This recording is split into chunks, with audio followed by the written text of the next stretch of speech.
itulah ari ieu sapopoe wiridan naon nu paling istimewa sapopoe nu paling istimewa wiridan di bulan haji mah la ilaha illallah wahdahu la syarikalah lahul mulku wa lahul hamdu wa yumitu wa huwa ala kulli syai'in eta nu paling hebat bisa atau makabehan Kanjeng Nabi Musa usul ka Gusti Allah ya Gusti Allah naon nu pang bagus-bagusna wiridan cak Gusti Allah la ilaha illallah wahdahu la syarikalah ye eta mah wiridan biasa cak Kanjeng Nabi Musa boro-boro urang Kanjeng Nabi Musa ge ngomong gitu ka Gusti teu wiridan biasa wiridan biasa cek Gusti Allah ngan lamun dibaca di bulan haji mun dibaca di bulan haji beda jeung dibaca di bulan-bulan sajen langit bumi jeung eusina timbang tek kuari timbang jeung la ilaha illallah nu dibaca hiji di bulan haji bakal beratan eta di bulan haji mah kos kitu tah dibacana di bulan haji hiji bae geus hiji timbang nu hiji di katuhu dunya eusina di belah kenca bakal beratan eta masyaallah matak cek kula mau loba-loba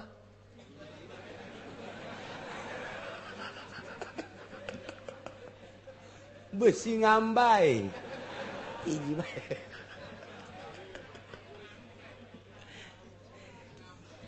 ieu teh maksudna mah lain kitu kayak kitu deui hartina cacak-cacak hiji geus pohara eta teh ngabibita abeh urang teh semangat gede jasa ganjarana maca nu loba lain cara nu tadi sia deui yo sia tambah tadi masalah nu tadi mah ulah loba-loba sia kudu engke ngambay nu ieu ka dieu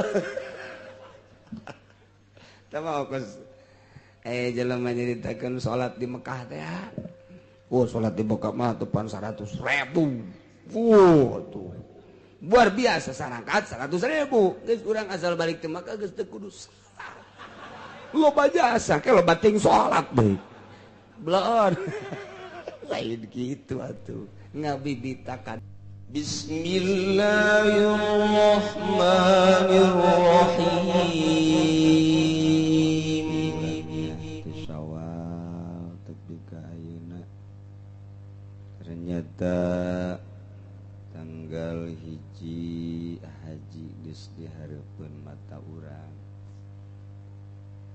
memang ieu mah bener-bener cepet ku Allah dicepetkeun perputaran matahari jeung bulanna sehingga teu karasa di samping cepet kemewahan dunia dibuka ku Gusti Allah ti mimiti kadaharan pake kendaraan menambah betahna urang di alam dunia hingga teu karasa ti minggu ka minggu ti bulan ka bulan sakumaha nu ku Kangjeng Nabi dicaritakeun di akhir zaman perasaan ke asanatu kasyahri sataun ko sabulan bae wa syahru kalusbu sabulan ko saminggu bae wan usbu kal yaum saminggu ko sapoe bae wal yaum kasaah sapoe mah ko sajam sajam percis ogos melembara lakor manugari perepet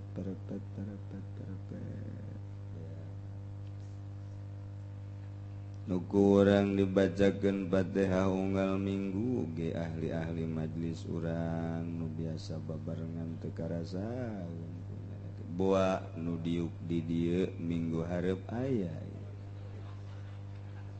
nu hajuh teu bisa milu di dieu nyan wallahu alam boa nu kolot boa nu ngora ai nu pantesna mah nu kolot pantes tapi jakapol ge sok raga gorengan dah gitu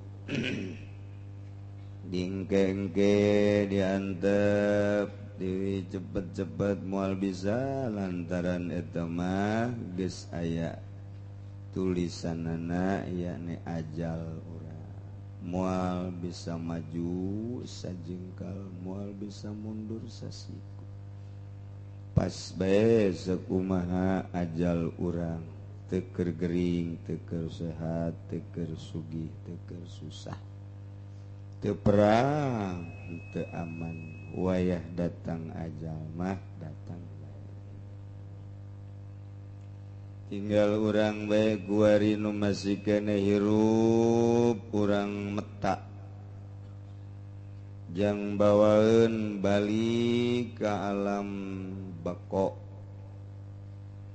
urang hirup ngabutuhkeun batur hirup jelema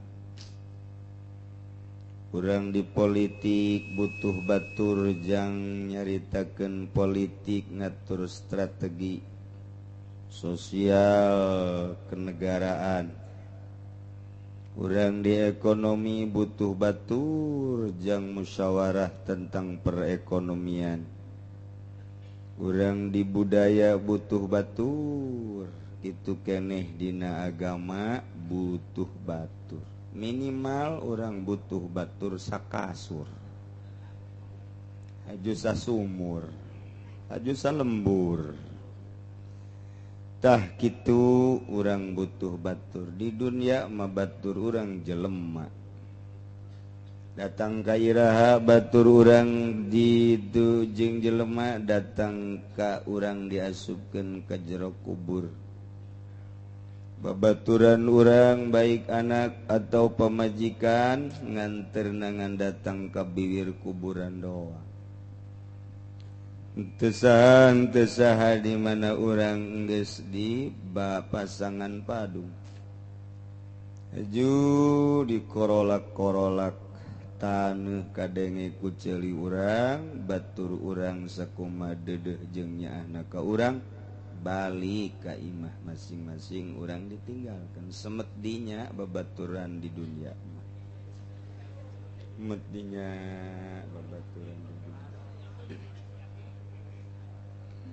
urang di jero kubur ge ngabutuhkeun babaturan lantaran keungna pohara jasa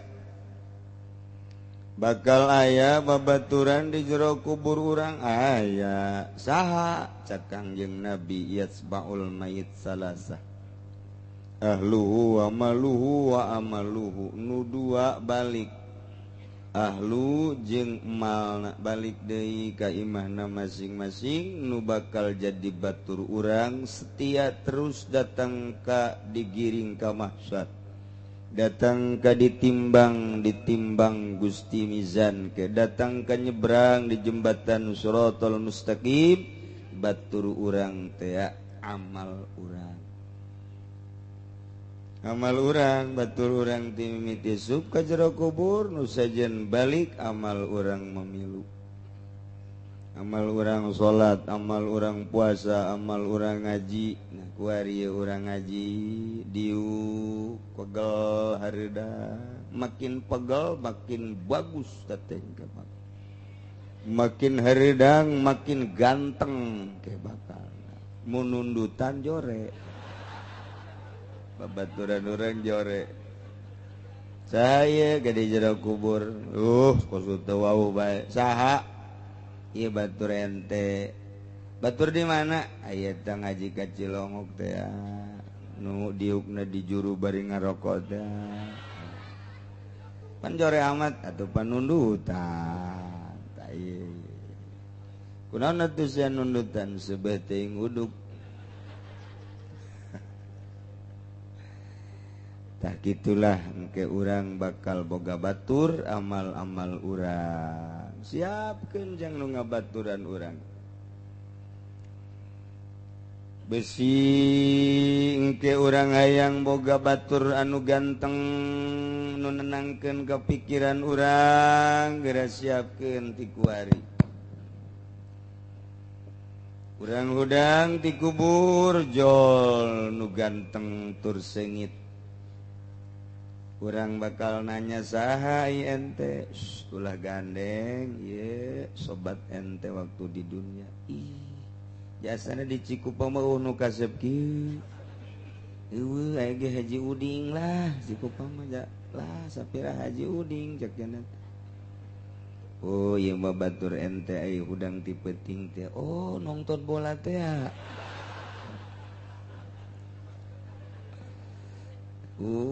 lain tahajud ya salat hajat ya Quran teh zikir teh tah ieu ngahiji jeung sakabeh amal jadi kula masyaallah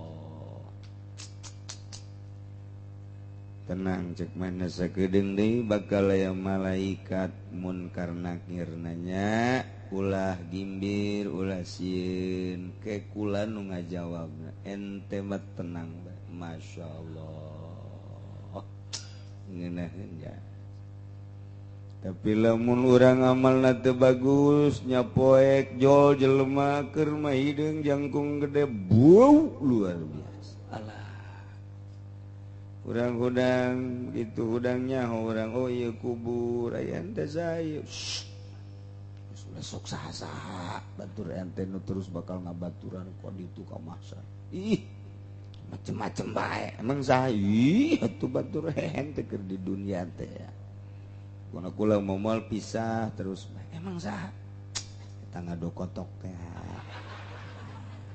ieu main gaplek nyedekeun si mbak teh di sis kamling pos kamling da ieu korupsi ieu mabok kredit dihijikeun jadi aduh cek nangis itu ulah milu iya tuh pegawaian ente ji sakedeung deui bakal aya malaikat munkar nakir nanya aduh aing mah teu tanggung jawab keur mah urang sedih sieun dising-sieun terus amal urang eta bakal jadi batur urang siapkeun mumpung urang guari hirup keneh nyieun batur jang jaga ketika urang asup ka alam barzakh lantaran eueuh deui nu ngabaturan urang babajikan urang ngomong-ngomong cinta sejati setia sehidup semati ja bohong urang geus ngagoler di kuburan sugandaekeun ngabaturan urang embung sehidup doang lain semati bohong gombal teh bagus gitu eueuh ti dituna nyah tah nemantak siapkeun ti kuari naon atuh ieu amal nu ku urang dilakukeun jang batur urang atuh sapopoe mah kawajiban salat nu 5 waktu setahun sekali engke puasa di bulan Ramadan mun geus nisab harta zakat lain urang teh nu Allah dititipkeun ka urang titah ibadah melalui zakat mun urang datang ka Ramadan aya zakat fitrah mun urang nisab zakat fitrah zakat mal nisab keneh munggah haji sajabati eta amal-amal sunnah anu sangat berfaedah nu fadilah nu gede jasa di antara nu ku urang deuk dihareupan ialah bulan haji iraha tanggal hijina kiai bulan haji teh tanggal hijina nurutkeun cek hisab qat'i sulam munairen jatuh ijtima pada malam Salasa 6,9 hampir 7 darjah jadi berarti teu dianggap lantaran ba'dal ghurub geus nu dianggapna poe rebona Werbo maghribna eta bulan gede lantaran ayat 10,9 hampir 11 darjah. Jadi ieu mah asana bareng lantaran gede darjah. Namun ieu masih teu bareng keneh bae takol. Gede jasa bulan. tapi sakadar nyaritakeun hisab besi aya anu lain hisab mangga kurang mangan sakadar nyaritakeun bahwa menurut hisab qat'i hasil sulam munayyirin adalah tanggal 1 Zulhijjah jatuh pada hari Rabu.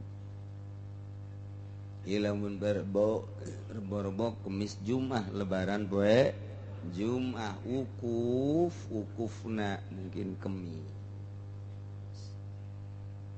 Diperkirakeun antara Kemis jeung Rebo lantaran gede darjahna di urang bae gede atuh komo di Mekah maka ditu.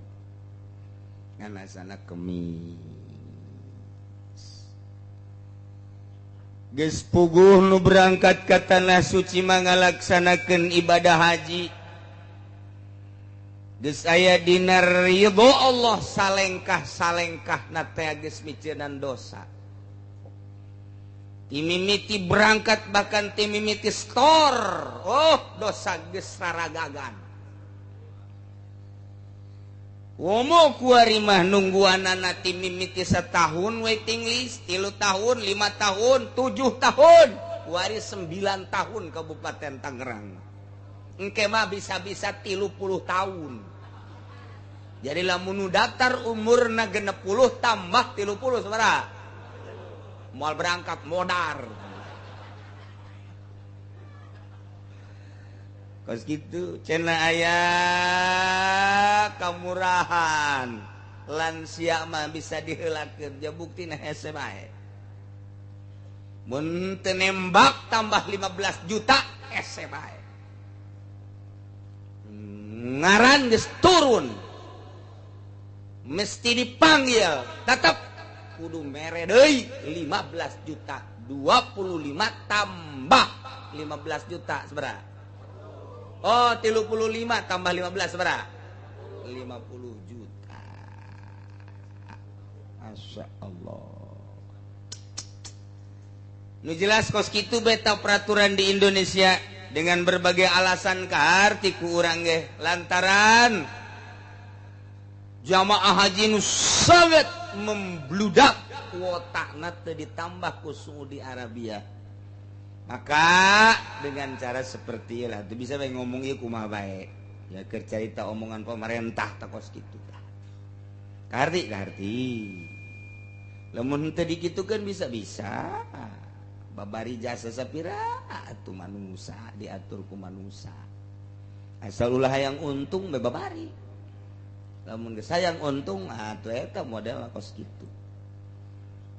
Anu ngajual tanah buruan ngan sakikituna ku hayang-hayangna ka Mekah setor diperat ku pamarentah dialataina diuyup punyana ngeboga embe jual embe ku hayang-hayangna ka anak-anak kotok dijual ku hayang-hayangna nu nyedot pamarentah sedot ku si Allah.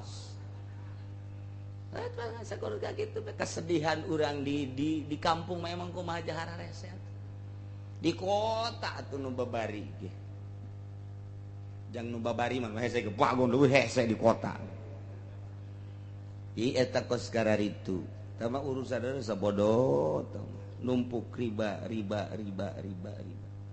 lain teu paraham jadi pemerintah ge loba kiaina ge terus ngahayukeun riba keur memeh jadi pemerintah mengharamkeun teh ka uang bank teh tapi barang jadi pemerintah mah ponyo nya dasar kos kitu bae terus keur memeh jadi pemerintah mah haram teh riba barang jadi pemerintah mah loba omong mumpung ngora lah ke ka neraka aja babarengan ieu masyaallah kos gitulah di Indonesia moal makin bagus tanda-tanda nundek ngarapihanan can aya di berbagai hulu partai kabeh ahli riba hulu partai ahli riba sok deg dukung heug teu kaji ngan dibejakeun encan aya tanda-tanda jang ngarapihan nagara saha atuh dideuleut ti Golkar biang riba biang tama anakan di dinya endogan bisa tah mantap kiai nuturkeun Golkar ajur ka kiaianana. Wah, sudah kieu mah sok kitu. Sia nu sok kitu. Ajur we pokona mah geus. Nu lain kiai elos, nu lain kiai mah. Kiai mah nuturkeun Golkar loba contona we pokona mah. Inting-intingan. PDI can aya tanda rek ngarapihkeun. P3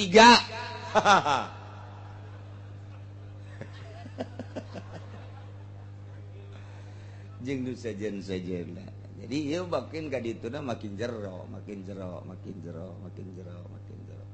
Kiai nu tampil can aya. Di Ibu Pertiwi urang nu bangun deuk ngabener-bener ngarapih-rapih larut jeung maranehan. Ieu mah sakadar nyaritakeun bahwa urang hirup kuari di negara urang semacam kieu bisa-bisa sing hade. Sebab geus paeh mah tadi nu ngabaturan urang amal urang sing hade.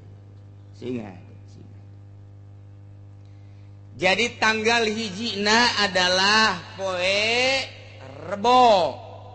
Geus tanggal 8 tanggal 9 nu sok disebut tarwiyah jeung arpah jatuh pada poe naon tah? Rebo Kemis. Sunah puasa tah poe Rebo jeung poe Kemis. Malah cek Kangjeng Nabi mamin ayamin ta'malu fiha ahabu ilallah min hadhil ayam. Teu aya poe-poe nu mun anjeun beramal dina poe-poe eta leuwih dipake karesep munggu Allah tibatan poe 10 poe nu aya di bulan haji ta tanggal hiji datang ka tanggal 10 beramal eta mah pohara jasa tambah jeung tasrekna 3 poe tambah keur mujuna diperhatikeun jasa ku Gusti Allah tambah di poe nu 10 tambah 3 mah geus pohara jasa tambah luar biasa. Bahkan sahabat nanya golu walal jihad fisabilillah ya Rasulullah dibandingkeun jeung perang masih kena diperhatikeun nu mana he Rasulullah. Cak Kangjeng Rasul bola walal jihad fisabilillah hatta jeung perang fisabilillah poe nu 10 eta mah masih sangat diperhatikeun ku Gusti Allah. Waduh ieu nu deuk dihareupan ku urang ieu yang batur hirup urang di jero kubur. Batur hirup urang guari mah ieu tah mangkeluk-mangkeluk korawa-kurawa ieu nu Gusti nangke urang paeh nah jang batur urang di jero kubur terus sampai ka mahsyar. Bahkan ti Siti Aisyah radhiyallahu anha aya kieu inna syaban kana sahibas sima'in wa kana idza ahla hilalu dzilhijjah asbaha shaiman. Aya hiji budak ngora di mana-mana tanggal hiji bulan haji nya nama puasa datang ka tanggal 9 puasa. Kemudian dibejakeun ka Kangjeng Rasul ya Rasulullah kadenge kabeja. Kangjeng Rasul teh jadi apaleun bahwa budak ngora eta teh sok puasa ti tanggal hiji datang ka tanggal 9. Padaahu digerokeun ku Kangjeng Rasul. Hei budak ngora ka dieu. Aya naon ya Rasulullah? Mayah miluka ala siyami hadhil ayam. Naon nu ngadorong puasa ka anjeun dina tanggal hiji sampai tanggal 9 naon coba ieu? Cek budak ngora bi abi wa ummi anta mufda ya Rasulullah. Bahasa sopan teh bahasa Arab. Kalawan bapak abdi jeung emak abdi Gusti mufda tertebus ya Rasulullah. Ye abdi nu mantak puasa innaha ayyamul masyair wa ayyamul hajj. Tanggal hiji datang ke tanggal 9 teh eta teh syiar Islam be luar biasa di Mekah mah. Ayyamul hajj teh luar biasa di Mekah mah. Wayana sakitu batur mah di Mekah atuh pohara jasa ngadoa geus teu ngadoa geus dihampura ai abdi mah pan di lembur ieu mah sakieu be asallahu ayyushikani mudah-mudahan be Allah ngahijikeun ka abdi jeung doa-doana para jamaah haji sakitu be pohara abdi mah harapan abdi mah asallahu ayyushikani fi duaihim. Di ditu teh ngadaroa bae jamaah haji teh. Di Indonesia 200 juta, kemudian di Pakistan 200 juta, di Turki 100 sekian juta, di berbagai negara jumlah jamleh nama aya 3 juta kabehna. Aya 4 juta bahkan. Tah eta teh kabeh ngadaroa di tanggal hiji datang ka tanggal 9 Arfah terus bahkan ya nama ngadoa teu eureun-eureun di Masjidil Haram, di pondokanana, di pasar ge ngadoa bae terus. Mantap ieu mah keur pohara jasa doana abdi mah sugan we ku puasa tah ieu karampid ku doa-doana para jamaah haji. Sakitu bae abdi mah. Kumaha cek Kangjeng Nabi anak muda fa innalaka bi kulli yaumin tasumuhu adla mi'ati ar-raqabatin.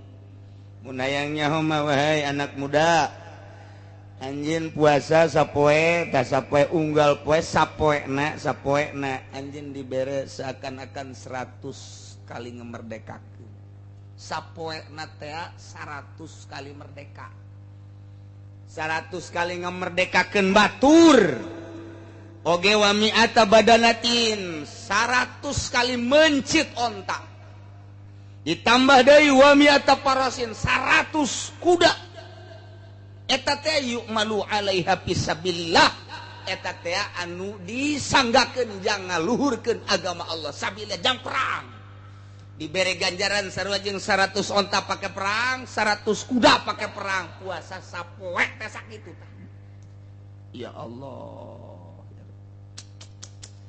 gede jasa tama ganjarana terus datang ka poe tarwiyah fa idza kana yaumut tarwiyah falaka fiha adla alfi raqabatin wa alfi badanatin wa alfi parasin tuhmalu alaihi fisabilillah di mana datang ka tanggal 8 tah poe tarwiyah mah anjeun puasa di poe tarwiyah ngabanding jeung 1000 onta pake perang 1000 kuda pake perang 1000 kali ngemerdekakeun tah poe tarwiyah. Masya Allah, geus teu kudu perang urang boga jatah 1000 kali perang.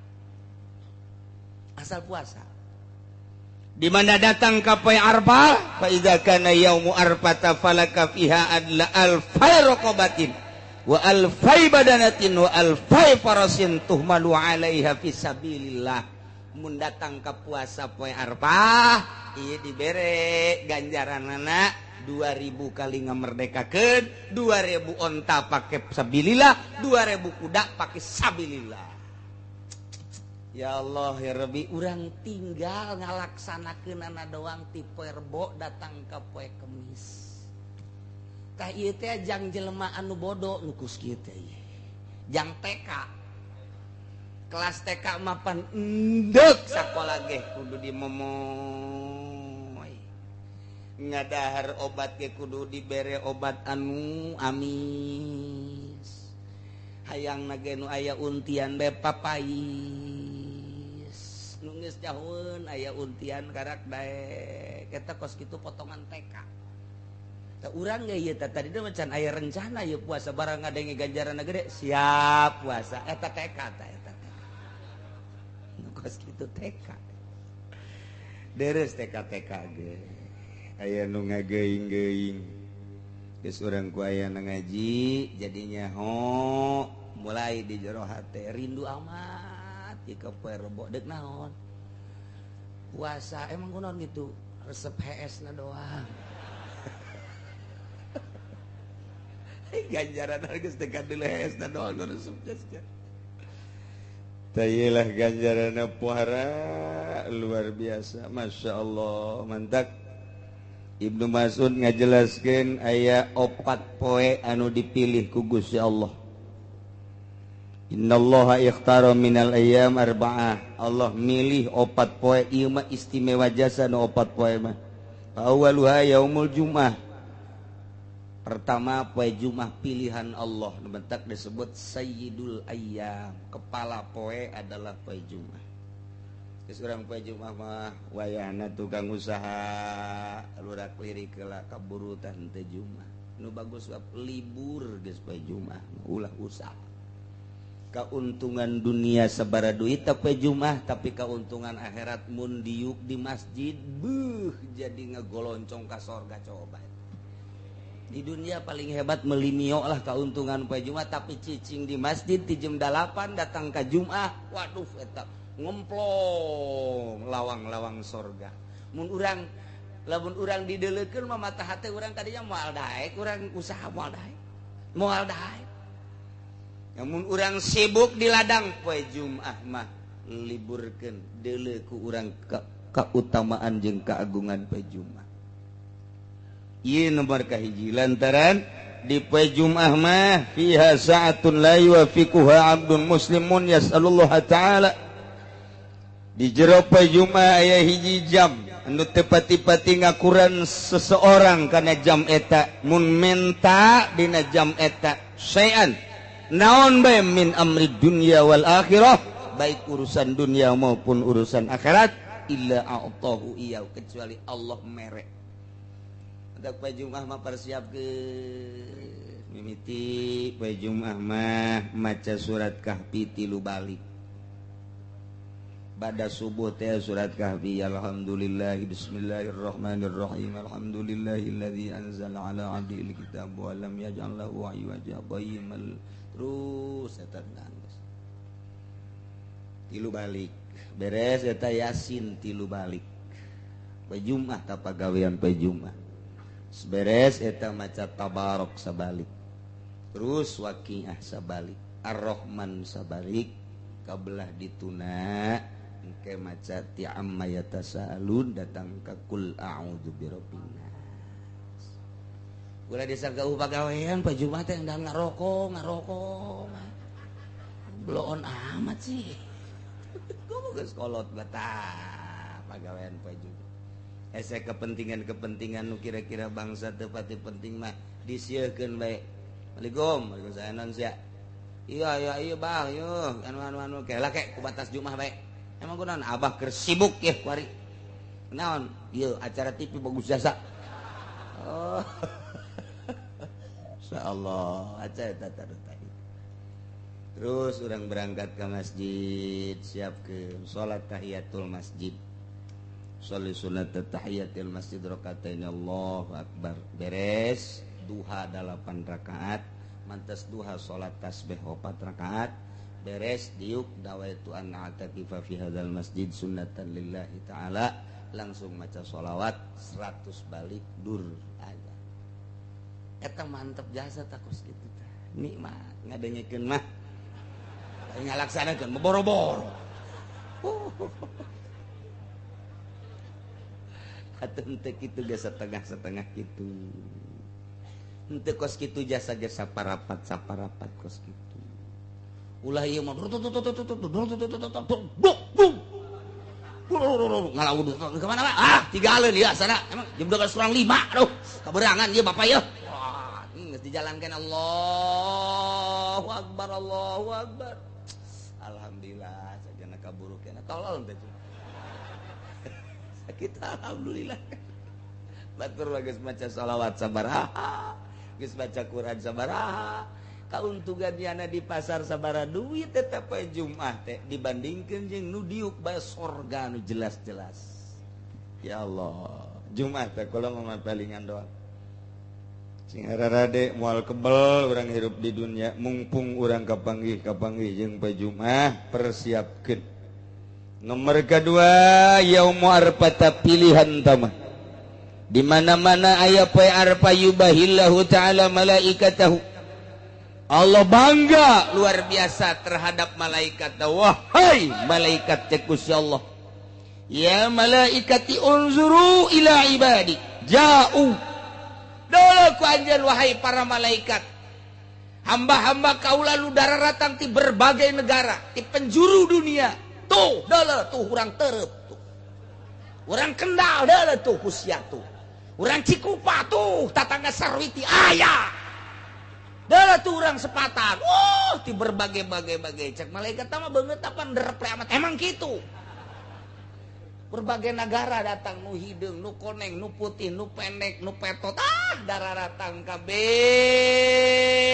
susan wa gublon ruag gerwi kuleho lantaran make pakaian ngenduah lai eueuh nyisiran eueuh make sesengitan teu meunang make sesengitan ruag gerwi tah eta teh semata-mata nu di deuleu aing doang wahai malaikat banggaeun jasa Gusti Allah manusia ti berbagai negara nyahoeun Gusti Allah tuh di Indonesia nu jang tahun hareup ya tuh deuleu tuh keur dipersulit ku pamarentah tuh dideleukeun ku Gusti Allah tuh aya nu sugak-sogok sagala tuh deuleu tuh masyarakat mah hayang kemah ka pamarentahna blon ke kuaing disunamikeun cak Gusti Allah kadeuleu unggal negara banggaeun Allah lantaran eueuh nu dimaksud iwati hayang ridho Allah subhanahu wa ta'ala cak Gusti Allah wahai malaikat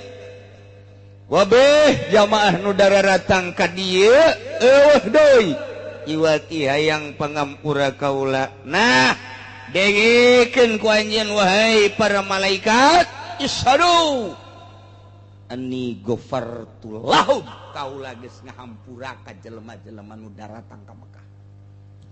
Waduh tamang geus indah jasa mantak urang doakeun dulur-dulur urang tatangga-tatangga urang kawauh-kawauh urang nu keur berangkat menunaikan ibadah haji mudah-mudahan aya dina tangtayunan Gusti Allah Subhanahu wa taala aya dina sehat walafiat jag-jag waringkas bisa ngalaksanakeun ibadah hajina sakumaha mistina bisa baralik deui ka daerah masing-masing kalawan salamat mawa haji anu makbul haji anu mabrur amin ya rabbal alamin. Nomor katilu yaumuna hari poe lebaran haji nah iyalah engke aya kurban qarrabal abdu kurbanah ieu engke bisa ngalaksanakeun kurban mulai ti poe lebaran datang ka tasrek fa awwalu qatratin qatarat minal kurban ta ieu adalah takunu kafaratan likulli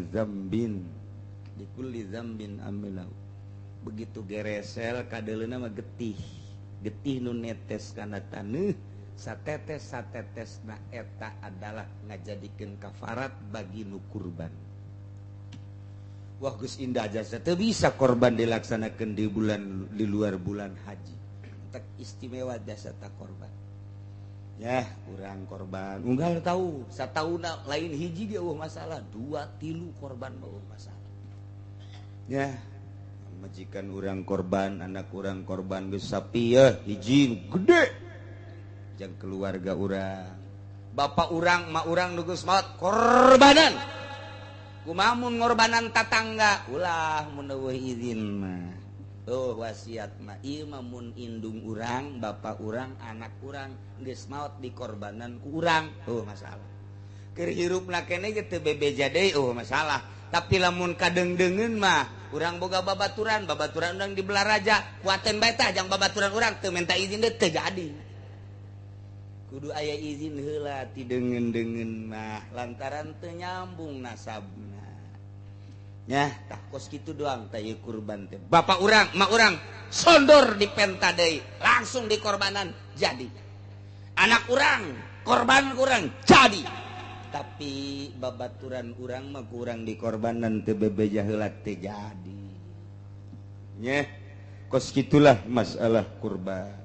Nomor kaopat ieu adalah yaumul fitri tah 4 poe eta mah luar biasa poe Jumat poe Arfah mantak batur mah poe Arfah kitu keur wukuf urang mah di dieu puasa geus urang ngalaksanakeun puasa mulai ulah loba-loba imangan 9 poe doang ti poe Rebo datang ka poe Kemis cenah kualang mah teu kuat lantaran kiai pandigawe di pabrik lamun teu kuat 9.7 bae. Aduh 7 ge cenah kula mah teu kuat lantaran sibuk jasa ieu di pasar 5 bae 5. Aduh asana cenah 5 ge kula mah teu kuat lantaran waduh di sawah mah pohara jasa pancapena 3. Asana 3 ge cenah kiai mah kula mah teu kuat, hiji bae poe arbah bae. Asana arbah ge asana kula mah teu kuat, bebaskeun da mah jelema kitu mah tuh. Kitu hiji-hiji acan kubah. Masya Allah. Hari ieu sapopoe wiridana naon nu paling istimewa? Sapopoe nu paling istimewa wiridan di bulan haji mah la ilaha illallah wahdahu la syarikalah lahul mulku wa lahul hamdu wa yumitu wa huwa ala kulli syai'in. Eta nu paling hebat. Bisa tah makabehan. Kanjeng Nabi Musa usul ka Gusti Allah, ya Gusti Allah, naon nu bagus-bagusna wiridan? Cak Gusti Allah la ilaha illallah wahdahu la syarikalah. Ye, tah mah wiridan biasa. Cak Kanjeng Nabi Musa, boro-boro urang Kanjeng Nabi Musa ge ngomong gitu ka Gusti. Tah wiridan biasa. Wiridan biasa cek Gusti Allah ngan lamun dibaca di bulan haji, beda jeung dibaca di bulan-bulan sajen. Langit bumi jeung eusina timbang. Tek kuari timbang jeung la ilaha illallah nu dibaca hiji di bulan haji bakal beratan eta. Di bulan haji mah kos kitu tah. Dibacana di bulan haji hiji bae geus hiji. Timbang nu hiji di katuhu dunia eusina di belah kenca bakal beratan eta. Masya Allah. Matak cek kula mau loba-loba.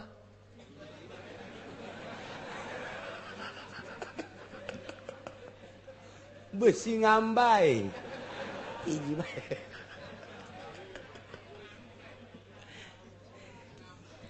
Itu maksudnya mah lain kitu, kayak kitu deui hartina. Cacak-cacak hiji geus pohara eta teh ngabibita abeh urang teh semangat gede jasa ganjarana maca nu loba lain cara nu tadi sia deh yo sia tambah tadi masalah nu tadi mah ulah loba-loba sia kudu engke ngambay nu ieu ka dieu tama kos jelema nyaritakeun salat di Mekah teh salat di Mekah mah tepan 100.000. Tuh. Luar biasa sarangkat 100.000. Geus urang asal balik teh Mekah geus teu kudu salat. Loba jasa ke loba ting salat deui. Belon. Lain kitu atuh. Ngabibita kana ganjaranana supaya urang semangat ibadah ka Gusti Allah Subhanahu wa taala. Geus kulantaran minggu hareup lebaran berarti ngaji libur urang babarengan lebaran kabeh. Minggu selanjutna ngaji deui. Minggu ka selanjutna ngaji deui. Jadi perean ieu mah geus ngaji. Perenangan lebaran doang. Lebaran eta doang pre minggu berikutnya ngaji deui terus ngaji bae salila orang panjang umur ngaji berarti eueuh pre eta jadi kiai kumaha eta ka Mekah ulah nyanyakeun ka Mekah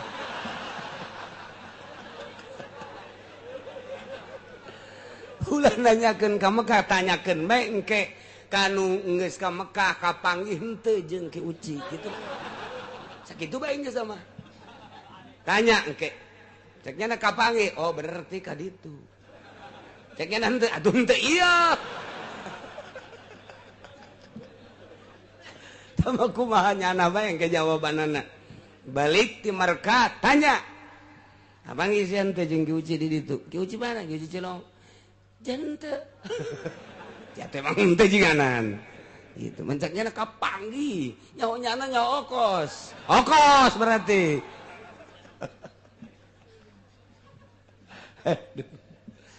aya nu pernah ka Mekah kapanggih jeung kula di ditu teh sil ke jai kapanggih ku kertoa bener cenah cenah Kiai cara kukula di kieu aju nembal lah henteu atuh ongkos doang tah mah. Aya bae. Jadi sekali deui eueuh libur nangan minggu isuk doang insyaallah minggu selanjutnya ngaji ulah nanyakeun ka Mekah. Bisa kitu bae pokona mah geus.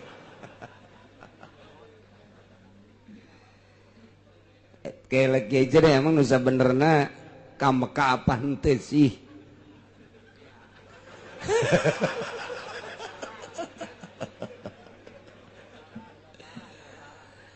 Jadi jumlah jamaah anu aya babarengan jeung kula 170. Nu sajen aya 400 babaturan teh. Ipates saja aya keneh sebar. Eta teh geus diasupkeun ka meja kedutaan. Tapi Menteri Agama nelpon ulah ditandatangani. Berarti menteri bae geus teu meunang nandatangan pisa. Hiji nu plus kedua nu susulan. Geus bae. Ditangguhkeun ke Sabtu, ke Senin, ke Selasa, ke Rebo. Itulah harapan. Asana cek ulan nu kos kieu mah biasana ieu teu jadi. Cek hate ngan mere support mah terus bae kadua kanu perjuangkeun. Mantap cek ulah ngaji bae urang. Sebab kuduna berangkat ku ari Minggu teh geus di bejaan berangkatna jam 10. Keur itu teh atuh minggu itu berangkatna kudu jam 10. Tapi sakula mah ngaji bae. Kuari kudu nama berangkat nanti jam 10 kuari tapi sakula mah ngaji bae. Salah pisan. Tapi aya nu ngabantu. Lantaran kula mah abah boga besan nusok di urusan haji. Bebejalah kanyana telepon gitu-gitu kageteun. Oh, Kiai mau berangkat? Iya, pakai PT apa? Bejakeun PT Uswah. Berapa banyak? Sekian. Ujiannya di bejaan. Belum ada apa-apa, belum ada kabar, belum. Yang lainnya ada kabar mah. Kabar apa? Bisa berangkat ditelepon. Haji Yasin ditelepon, Pak Yasin bisa nih berangkat asal nambah 40 juta. Cak Haji Yasin tangkorak sia meureun. Unggal jamaah jadi kudu nararambah cakula ge ulah maningan teu berangkat daripada nyogok geus bae sakitu bae tah daripada sogok-sogok maningan teu berangkat. Tapi jangan ngomong ngakula tah nu dek ngabantu kalau buat Pak Kiai mah bisa berapa banyak 10 dibantu pokoknya kalau 10 berangkat di atas kertas namanya nama. Kalau Pak Kiai mau berangkat 10 sampai 10 diusahakan. Tanggung jawab saya. Jadi bisa jasa kula mah 10 mata. Ngan lamun kula berangkat nu sejen teu. Mana teuing meureun pan Kiai teu bisa nulungan aing. Tah, ai manasik bareng, ai dahar bareng. Giliran berangkat nyana doang mana ting tambah sedihna maning teu berangkat kabeh sekula. Gitulah dongengna ieu. Kula mah bisa jasa jadi lantaran aya nu geus ngabantu besan. Geus asal kasih tahu aja PT apa bejakeun ku kula. Udah tanggung jawab berangkat cuman bisana nyana 10. Emang geus sababaraha kali ka kula ngomong kalau ada kesulitan 10 mah bisa dibantu. Bener jadi 10 mah tah dibantu bisa jasa ngan eta teh tadi maknya ai kula bareng berangkat 10-an ai nu sejen henteu nya naneurekeun kapal we kieu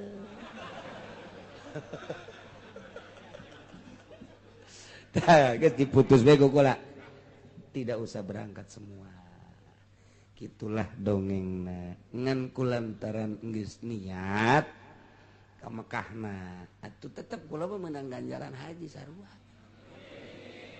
masalah jadi berarti geus boga ganjaranna mun haji berlantaran tah mah setor geus naon geus ngan teu diberangkatkeun ku pemerintah tinggal hitung-hitungan we ke di akhirat nu mantak aing teu diberangkatkeun ku sia menteri kunaon sakitu doang ja aing mah geus pol jasa niatna kabehan geus pol cak menteri karena henteu dibere 10-20 juta ha serahkeun zabaniyah ya tah beresan tah menteri aing guys tanggung jawab guys sama deki kemana kan ya deki kasumurkeun lah sumur di jahanam aya emang aya geus disadiakeun teh mah anu mun dibabetkeun ka dinya 1000 tahun teu datang-datang ka handap boro-boro naik ka luhur ka handap ge can datang 1000 tahun angel amat teh mah eta lah nu bakal nembang sakredit sogok menyogok dari balangkeun ka sumur eta mun dibalangkeun ka dinya 1000 tahun ge can datang apeng-apengan 1000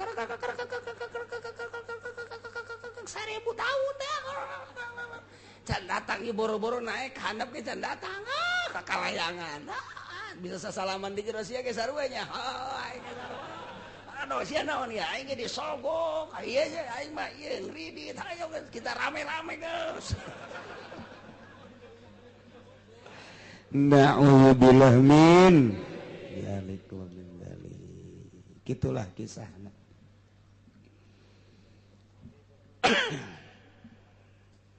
terjadi kesimpulan nanti ayat ieu bisa urang ngejar alam ruhani dengan cara ngalaksanakeun to'ammu ilmu-ilmu syariat menghindar ngajauhan tina alam jasmani lamun urang geus ngadauhan tina alam jasmani yakni alam mahsus ngajauhan teh lainna naon kanikmatan-kanikmatanana pake ku urang selama bisa dipake jang menempuh alam ruhani kudu dahar saeutik mah kudu nginum saeutik mah mangga kudu sare saeutik mah teh gae dan lain sebagainya jang menempuh alam ruhani carana ta'amuhu dahar ku urang hartina laksanakeun ieu ilmu-ilmuna geus beres urang ngalaksanakeun ilmu-ilmuna syariatna tarekatna nah kuari urang bakal aya dina alam ruhani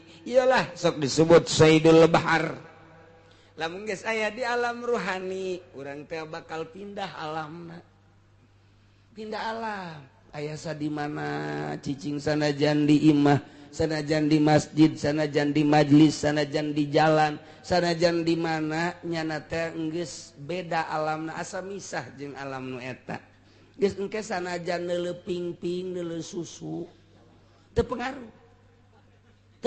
teh mah geus aya di alam eta mah paling ge nyana molotot ieu naonnya etanya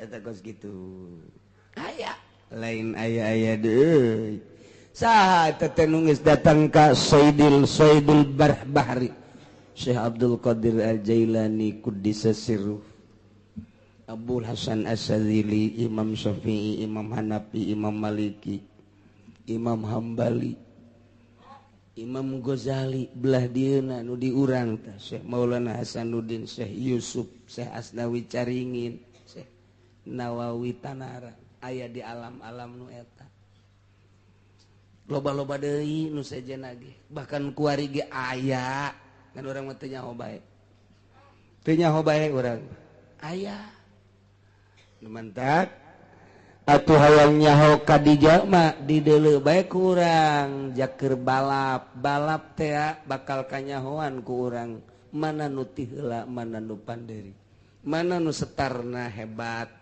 mana nu jempingna hebat mana anu ngajalankeun motorna tapi cepet nyana datang ieu teh urang teh keur aya di sirkuit keur balap kabeh ge sirkuit ngaranna teh keur balap sebab urang kabehan muslim kabehan mukmin keur balap tet ngan aya nu datang ka sirkuit nongton nu balap aya anu endek doang balap tapi teu boga motor, aya anu hayang doang tapi teu kesampean, aya anu ngurus-ngurus nu balap doang, aya anu balap tapi motorna mogok, aya nu balap tapi tinggaleun, aya nu balap datang. Ieu kabeh urang keur aya di lingkungan sirkuit.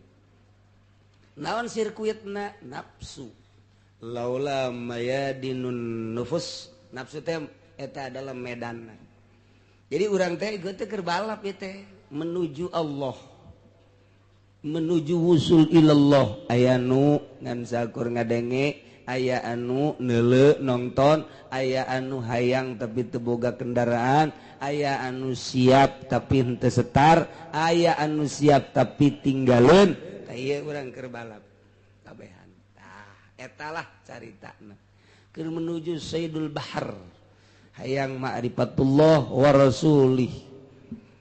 Sebab ieu jelema mengenal Allah teh aya anu datang ka rukun doang ngenal Allah teh, aya anu datang leuwih ti rukun, aya anu perasaan. Tah eta ibadah teh kos kitu tah ibadah.